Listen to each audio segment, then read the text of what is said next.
Bismillah, alhamdulillah, wassalatu wassalamu ala rasulillahi wa ba'du. Sahabat yang dirahmati Allah, berikut adalah tanda-tanda seseorang yang mengalami gangguan jin atau setan, atau seseorang yang dibelenggu setan. Gangguan pada jiwa, diantaranya yang pertama adalah gangguan emosi, temper atau mudah marah, babari ngambek, mudah tersinggung, mudah emosi, tidak stabil emosinya, tidak terkontrol, ragu, was-was, cemas, penakut yang berlebih, paranoid, tidak fokus atau sulit fokus ketika belajar, ketika ibadah dan lain-lain. Terus juga pelupa akut, sering lupa yang berlebihan. Yang kedua adalah gangguan pada ibadahnya. Di antaranya seperti sulit khusyuk ketika beribadah, sering lupa rakaat sholat, malas, berat ketika melakukan ibadah, sering menguap ketika ibadah atau ikut kajian, membaca Al-Quran, sesak napas saat baca Al-Quran, panas, ya, baik itu membaca Al-Quran, mendengarkan azan, atau mendengarkan tausiah agama, mengantuk saat ibadah, saat baca Al-Quran, dan lain-lain. Yang ketiga adalah halusinasi, sering melihat penampakan syaitan jin, bisa berkomunikasi dengan makhluk gaib, bisa melihat tempat-tempat makhluk gaib, ya, dan juga penampakannya, firasatnya jitu, sering melihat bayangan, ya, perasaan yang sensitif, terus juga ada bisikan-bisikan. Yang keempat adalah was-was, khawatir berlebih, berprasangka buruk, bisikan jahat, depresi, linglung ini ya, tersesat atau kesasar, ya, sehingga dia tidak tahu kemana jalan untuk kembali atau pulang. Terus juga gila bukan karena kecelakaan. Yang kelima adalah indigo. Indigo adalah mampu melihat makhluk-makhluk yang kasat mata, makhluk gaib, ya, setan, jin, dan lain sebagainya. Terus juga psikopat, traumatik atau trauma, yaitu sulit melupakan masa lalu yang ia anggap berat, ya, atau menyakitinya, dan ia selalu mengingatnya dan bahkan itu membayanginya. Terus juga skizofren, ya, gangguan pada pikirannya, sehingga dia sulit membedakan antara delusi dan halusinasi, antara kenyataan dan khayalan itu.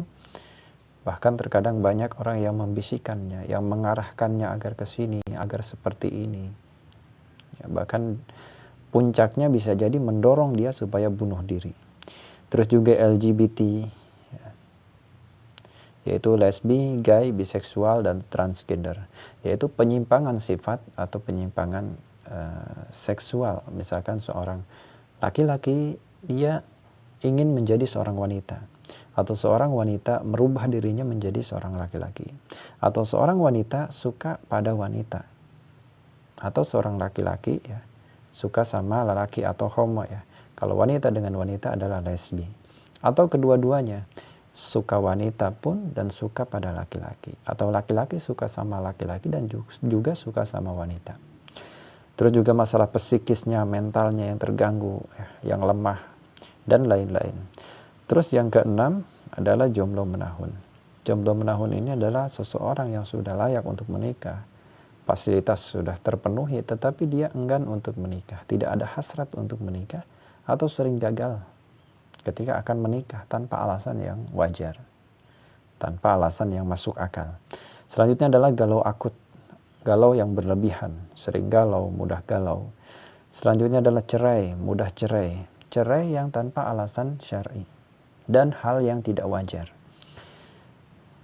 Melemahnya hati, ya, minderan misalkan, minderan total, sedih berlebihan, ya, berlarut-larut dalam kesedihan, ketakutan, kekecewaan, merasa tertekan, menghayal, ya, sering menyendiri,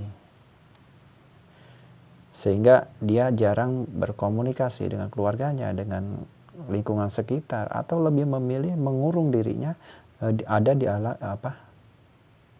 mengurung dirinya di kamar misalkan, ya, atau mengunci dirinya di dalam rumah, padahal di dalam dia tidak sedang bekerja atau ada hal lain. Gangguan selanjutnya adalah pada fisiknya, pada badannya. Di antaranya adalah penyakit jantung, kanker, lupus, stroke. Nah, penyakit ini pun bisa disebabkan oleh gangguan jin atau setan.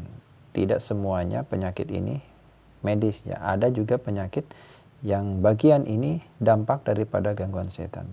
Setannya mempengaruhi psikisnya, hatinya, sehingga berlarut-larut dalam kesedihan, ketakutan, kekecewaan, amarah yang tidak terkontrol, emosi yang tidak terkendali, sehingga berdampak buruk pada kesehatan tubuhnya, sehingga dapat memicu penyakit jantung, kanker, lupus, stroke, dan lain-lain.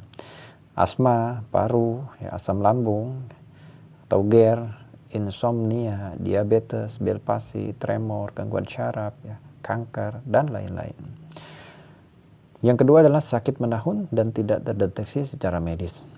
Sakit yang tak kunjung sembuh, sudah berobat ke sana ke sini, habis puluhan bahkan ratusan juta, ya, gonta-ganti rumah sakit, tapi tidak sembuh-sembuh. Dan tidak terdeteksi secara medis. Jadi ketika dicek ke medis itu, medis mengatakan bahwa Anda itu sehat, tidak ada penyakitnya. Padahal dia merasakan sakit. Atau juga vertigo, ya, dan bisa bersamaan atau juga dia merasakan sering berdengung di telinganya, rontok yang tidak wajar, pengapuran, asam urat, pegal menahun, eksim, kedutan, dan kesemutan. Selanjutnya adalah yang ketiga, mengalami hal aneh dan jenggal. Misalkan di rumahnya sering melihat kursi berjalan sendiri, ataupun ada sesuatu yang jatuh tapi bendanya tidak ada. Seperti ada benda jatuh tapi dicari tidak ada sesuatu yang jatuh itu. Atau seperti ada yang menaburkan pasir di atap rumah, atau menemukan tanah kuburan, boneka yang aneh, ya, ataupun hal-hal yang lain. Sering banyak ular masuk, ataupun di rumahnya banyak cicak, banyak semut misalkan, atau mencium bau bangkai padahal tidak ada bangkai, bau kembang, dan lain sebagainya. Ataupun juga sakit bekas operasi yang tidak hilang-hilang, atau bekas kecelakaan, atau juga ada blokade ketika dia melakukan ibadah ataupun sholat. Yang keempat adalah pendarahan dan masalah menstruasi, yaitu haid seseorang tidak teratur, disebut istihadzoh, ya. Misalkan haidnya sebulan 2 bulan enggak mampet-mampet, atau juga sering keguguran, ya. Wanita sering keguguran atau hilang kandungannya, masalah rahim seperti kista, miom, sesar, dan lain sebagainya. Yang kelima adalah sulit sakaratul maut. Seorang yang mengalami sulit sakaratul maut seperti koma atau matus suri dan lain sebagainya, ini merupakan gangguan, ya. Dan biasanya orang yang sulit sakaratul maut ini kadang memiliki ajimat-ajimat, benda-benda pusaka yang memiliki khodam atau isi. Juga dia memiliki ilmu-ilmu kanuragan, kedijayaan, kebatinan, dan lain sebagainya. Yang keenam adalah impotensi, lemah syahwat, seperti ejakulasi dini atau gangguan seksual. Misalkan ketika berhubungan dengan suami istri jadi berubah tidak nafsu, padahal dia normal. Ketika di luar, sebelum bertemu dia itu sangat menggebu-gebu, tapi begitu bertemu semangatnya tidak ada. Melihat istri seperti orang tua, misalkan mukanya seperti tua banget, seperti jelek, tidak ada hasrat. Atau juga mandul, padahal ketika dicek ke dokter kedua-duanya ini subur, tetapi belum diberikan ataupun dianugerahkan momongan, ya, atau belum hamil-hamil, padahal kedua-duanya subur. Itu bisa jadi gangguan juga. Selanjutnya adalah gangguan pada mimpinya atau gangguan saat ia tidur. Di antaranya seperti susah tidur dan susah bangun subuh. Nah, seseorang yang susah tidur ini biasanya karena gelisah, was-was, ya. Dan ini terkadang dapat menimbulkan atau berdampak atau bersamaan dengan penyakit asma, paru, asam lambung, ya, diabetes, bel palsi, tremor, dan gangguan saraf dan lain-lain. Yang kedua adalah mimpi buruk dan menyiksa. yaitu sering mimpi hal-hal yang buruk, dikejar-kejar setan, dikejar-kejar binatang, ya, mau dibunuh, atau seperti berada di kuburan, di dalam air, ya, digigit ular, dan lain sebagainya. Mimpi jatuh dari ketinggian, mimpi tsunami, bencana alam, dan lain sebagainya. Ini juga dapat bersamaan dengan vertigo, ya, dengung di telinga, rontok, pengapuran, asam urat, pegal menahun, eksim, kedutan, dan kesemutan. Yang ketiga adalah ditindih, bercinta, diperkosa, digigit. Jadi mimpi bercinta di alam mimpi, ya, digigit apapun itu, binatang buas ataupun apa, diperkosa dalam mimpi, juga ditindih atau erup-erup. Kalau bahasa Sunda itu erup-erup, kalau bahasa Indonesia ya tindihan. Ya, mencium bau gaib, sakit bekas operasi, kecelakaan, ya, ada blokade gerakan sholat, dan lain sebagainya. Yang keempat adalah kristenisasi dan permurtadan gaib. Ada bisikan agar murtad, agar masuk Kristen misalkan. Dan yang kelima, yang terakhir adalah gangguan jin pada anak. Gangguan jin pada anak ini seperti hiperaktif, ya, terlalu aktif berlebihan, ya, bandel kalau bahasa Sundanya itu. Susah dinasihatin, susah. Suruh diam gak mau diam. Terus juga autis, cacat mental dan jasad. Indigo, ya, seperti tadi dijelaskan di atas. Terus pemarah, pembantah, susah dinasihatin, disuruh ngaji gak mau.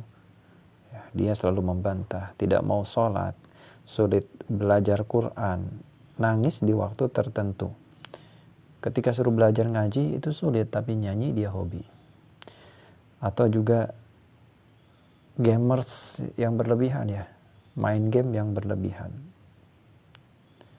senang main game dan over, bahkan sampai lupa makan, lupa waktu tidur, dan lain sebagainya. Itu adalah gangguan pada anak, dan terkadang nangis, ya, ngadat, marah di malam-malam tanpa jelas apa keinginannya, dan terkadang nangisnya itu, ya, menangisnya itu tanpa air mata. Itu adalah beberapa gangguan ataupun tanda-tanda seorang mengalami gangguan jin atau setan, atau seseorang yang dibelenggu oleh setan. Nah, ketika seseorang mengalami tanda-tanda tadi, maka seharusnya dia harus rutin ruqyah mandiri atau ikut kajian ruqyah syariah atau terapi Al-Quran. Wallahu a'lam bishawab. Barakallahu fikum. Assalamualaikum warahmatullahi wabarakatuh.